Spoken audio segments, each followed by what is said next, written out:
Dia ingin menghadiahkan rakyat dengan kerja-kerja melawan korupsi dan kesejahteraan rakyat.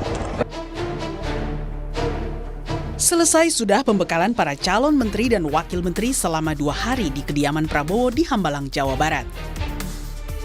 Dalam pembekalan tersebut, Presiden terpilih Prabowo Subianto dan Wakil Presiden terpilih Gibran Rakabuming Raka memberikan materi seputar artificial intelligence, komunikasi, lapangan kerja masa depan, dan anti korupsi.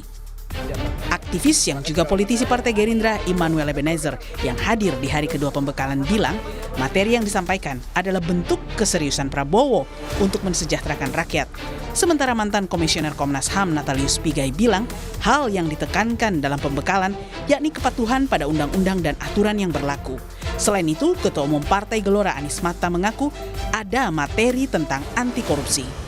Salah satunya anti korupsi, benar nggak ya Pak? Saya belum tahu, tapi kalau materinya seperti Pak ditelepon jam berapa Pak? Pak ada arahan. Taat azas Pancasila, undang-undang, aturan yang mengikat, kita berjalan sesuai hukum yang ada. Itu aja. Pembekalan aja ya terkait kesejahteraan dan pemberantasan korupsi ke depan. Gitu.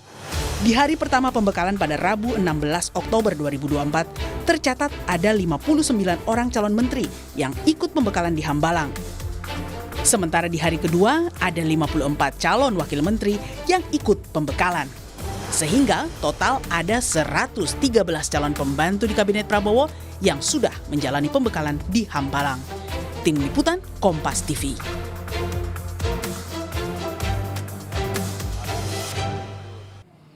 Lalu seperti apa pengalaman mereka yang ikut menjalani pembekalan di Hambalang? Kita sudah bersama aktivis yang juga politisi Gerindra Immanuel Ebenezer dan pakar komunikasi politik Effendi Ghazali. Bung Noel, Bung Effendi, selamat petang. Selamat sore. Saya mau ke Bung Noel dulu. Bung Noel, kemarin ikut di hari kedua untuk pembekalan Cawamen. Materinya apa saja sebenarnya?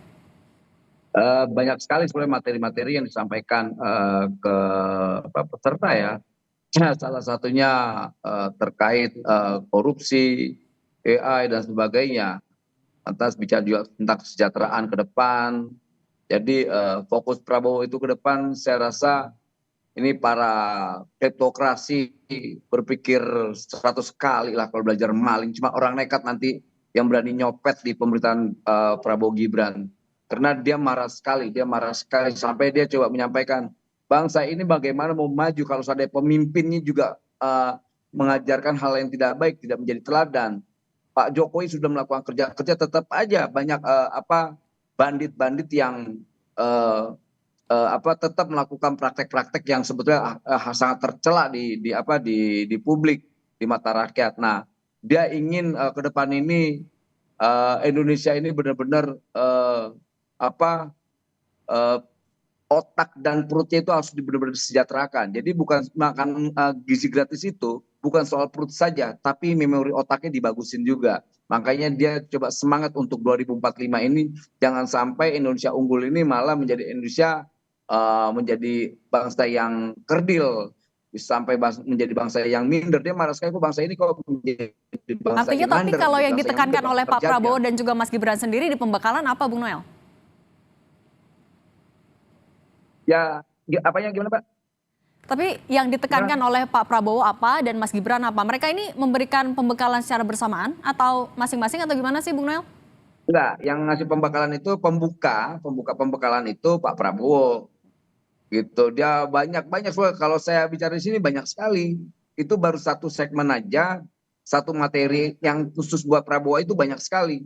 Bicara soal kepemimpinan, lawan anti korupsi, lantas soal ke depan, lantas bicara tentang teamwork, dan juga banyak hal yang dibicarakan sampai terakhir di penutupannya, kalau tidak sepakat dengan gagasan dan pandangan saya, lebih baik mundur sebelum dilantik. Artinya dia ingin menegaskan jangan coba-coba lah bermain-main di pemilihan Pak Prabowo Gibran ke depan nanti, karena dia benar-benar ingin bekerja untuk rakyat dan bangsa ini. Oke, sampai ada wanti-wanti kalau tidak sesuai mending mundur aja. Kalau Bung Effendi membacanya urgensinya apa sampai ada pembekalan? Kan kalau kita lihat di periode sebelumnya misalnya Pak Jokowi hanya memanggil, menyampaikan, tidak ada pembekalan. Tapi kalau sekarang ada pembekalan sampai 2 hari. Urgensinya apa menurut Anda? Ya, mudah-mudahan suara saya bisa jelas terdengar ya. Pertama, masing-masing presiden itu punya gaya sendiri dalam sebetulnya katakanlah mengumumkan nama-nama mereka yang masuk dalam kabinetnya, serta juga dalam tanda petik mempersiapkannya gitu ya. Kita tahu kalau Pak Harto nggak terlalu banyak tuh, cuma telepon Noel ya. Kemudian kalau Pak SBY mulai itu datang ke Cikeas ya. Sementara Pak Jokowi datang ke Istana Negara dengan baju putih dan celana hitam, kurang lebih begitu. Nah sekarang Pak Prabowo itu mulai dari Kertanegara ditambah lagi dengan pembekalan di Hambalang. Saya ini lagi ada di Hambalang nih. Ini ada kafe di belakang rumah Pak Prabowo gitu ya. Jadi bukan di dalam rumahnya Pak Prabowo gitu. Nah ditambah lagi nanti ada lagi semacam konsolidasi bersama ya, Noel ya, akan ada di akhir Di Tanggal Magelang. 23 nanti. ya sesudah diumumkan dan dilantik. Jadi kembali ke pertanyaan Cindy, jadi masing-masing pemimpin itu punya gaya, punya style dan kemudian juga punya simbol-simbol untuk memperlihatkan apa? Ada dua yang ingin diperlihatkan. Satu, betapa dia sungguh-sungguh ingin memulai sesuatu yang baru. Lalu pada bagian lain yang kedua, tugasnya ini memang besar sekali. Dia bukan hanya makan bergizi gratis, tetapi juga ingin membuat bangsa Indonesia itu betul-betul bisa berperan di tingkat internasional, mengembalikan nama baik Indonesia, kemudian juga mengejar teknologi ya, ditambah lagi dengan tadi mempertahankan kebudayaan kita sambil sekali lagi mencari secara maksimal manfaat bagi bangsa Indonesia ini. Supaya lepas dari kemiskinan, lepas dari korupsi, dan juga lepas dari tadi rasa minder. Jadi ini adalah, saya katakan tadi, gaya masing-masing presiden yang akan dilantik itu berbeda, ditambah dengan ada simbol-simbol yang ingin disampaikan. Begitu, Cindy. Oke, saya mau balik ke Bung Noel. Bung Noel, adakah pernyataan tegas juga yang disampaikan oleh Pak Prabowo? Kan sebelumnya Pak Prabowo sempat bilang, jangan sampai nanti ada menteri yang cari uang lewat APBN. Ini ditegaskan lagi kah dalam pembekalan kemarin? Ya, materi itu sebetulnya untuk menegaskan kembali atas pernyataan beliau yang berapa hari lalu, bahkan bukan berapa hari, berapa tahun yang lalu di 2019, 14 dan 19 terkait misalnya APBN bocor sampai 30-40%. Termanifestasi lagi waktu di acara PKB dan dipertegas lagi dengan pembekalan materi itu. Artinya Pak Prabowo punya keseriusan dalam melawan korupsi ini. Makanya saya tadi menyampaikan bahwa Prabowo ini akan menjadi ancaman para kleptokrasi, para copet-copet anggaran. Artinya jangan coba-coba. Cuman orang tingkat nekat yang tinggi lah nih berani nyopet anggaran ya APBN dan APBD. Itu aja. Jadi makanya disampaikan secara saklak ya, disampaikan kalau tidak sepakat dengan gagasan saya dan pandangan saya ini, lebih baik mundur sebelum dilantik. Artinya masih ada ruang untuk mundur gitu loh. Karena kalian nggak bakal bisa kaya, di pemerintahan Pak Prabowo itu nggak bakal bisa kaya. Oke, Bung Noel, kan juga Pak Prabowo bilang akan ada rencana semacam akmil di Magelang untuk para menteri setelah dilantik. Kalau yang Anda tahu, Bung Noel, ini agendanya apa? Akan seperti pelatihan militer kah? Kayaknya nggak pelatihan militer, dia coba ngasih tahu kedisiplinan militer kali. Karena dia belajar soal kemarin bicara tentang soal kedisiplinan pemimpin dan sebagainya. Mungkin dia coba ambil contoh yang bagus itu kayak di tentara kali ya. Karena kenapa? Tentara itu kan disiplin sekali, nggak ada yang berani buang sampah sembarangan, tepat waktu dan sebagainya. Nah kemudian ya itu juga ada pembekalan materi lagi di sana. Karena kita mau bicara tentang definisi korupsi itu seperti apa. Mungkin pematerinya ada lagi, misalnya Jaksa Agung, Kapolri, KPK dan sebagainya. Beliau ini serius banget soal korupsi, karena korupsi ini menjadi ancaman selain ancaman demokrasi, ancaman kesejahteraan rakyat juga. Rakyat tidak sejahtera kenapa? Banyaknya korupsi-korupsi yang dilakukan oleh para pejabat. Oke, Tuh. nah kalau Bung Effendi melihatnya, kan sudah ada pembekalan sebenarnya kemarin, terus sekarang akan ada lagi pembekalan di Magelang bagi menteri yang sudah dilantik. Secara komunikasi politik bisa dibacanya seperti apa? Apa yang mau disampaikan oleh Pak Prabowo? Ya, terbagi dua, Cindy. Yang pertama kemarin itu waktu di Hambalang adalah berisi menurut saya ya pengetahuan dan bagaimana sikap-sikap itu dicoba sampaikan ya sehingga bergabung antara pengetahuan dan sikap yang akan diambil. Sedangkan nanti di Magelang itu adalah semacam ya upaya untuk mendisiplinkan sama mematangkan diri. Pasti akan ada semacam suasana batin sedemikian rupa untuk menguatkan kesatuan di antara mereka. Saya yakin nanti itu akan ada adegan cium bendera juga seperti mau bertanding ke Olimpiade ya, artinya akan menangis bersama-sama untuk memulai tugas suci ini, kurang lebih seperti itu. Tapi Cindy, yang ingin segera saya garis bawahi adalah semua simbol yang dilaksanakan dengan besar itu akan menimbulkan harapan yang besar.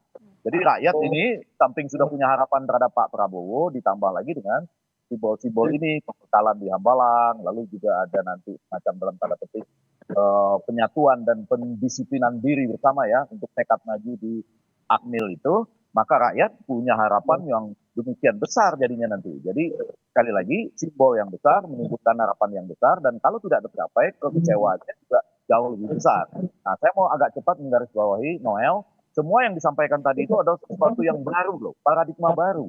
Ya, kita tahu selama ini orang menempatkan kader-kadernya partai politik di kementerian tidak lain dan tidak bukan untuk antara lain ya, itu mencari sumber-sumber dana untuk biaya politik.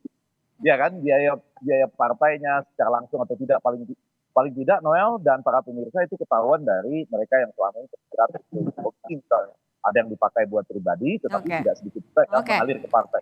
Jadi harapan besar, simbol besar itu juga bisa mengancam dalam konteks bukan kekecewaan yang besar. Oke, ada harapan besar di situ. Nah, Bung Noel terakhir, Bung Noel ditawari posisi apa sama Pak Prabowo? Saya nggak berani mendahului Mbak sebelum pengumuman tanggal 20, karena kan kemungkinan besar akan diumumkan tanggal 20 ya. Tapi yang pasti saya sudah wamen, karena yang hari kedua itu pembekalannya buat wamen. Tapi gitu. Backgroundnya di bagian apa gitu? Bidang apa Bung Noel? Khususnya mungkin, kalau saya kasih tahu aja ketahuan dong. Saya aja nanti yang kasih tahu, Noel, saya aja yang kasih tahu nanti. Boleh singkat Bung Effendi? Ya, Noel kayaknya wamen tenaga kerja lah gitu ya. Oke. Nah, yang perlu kita cermati bersama Cindy dan para pemirsa adalah sensitivitas ya. Jadi lepas dari itu kemudian ada ilmu, ada pendisiplinan diri, penyatuan, itu adalah sensitivitas. Ini saya cuma mau ngasih catatan kecil saja. Tidak jauh dari tempat mereka di Gembleng kemarin, itu jalanan di sekitar sini masih sangat buruk loh Noel. Itu cuma 200-300 meter coba. Jadi sensitivitas harus dilatih ini.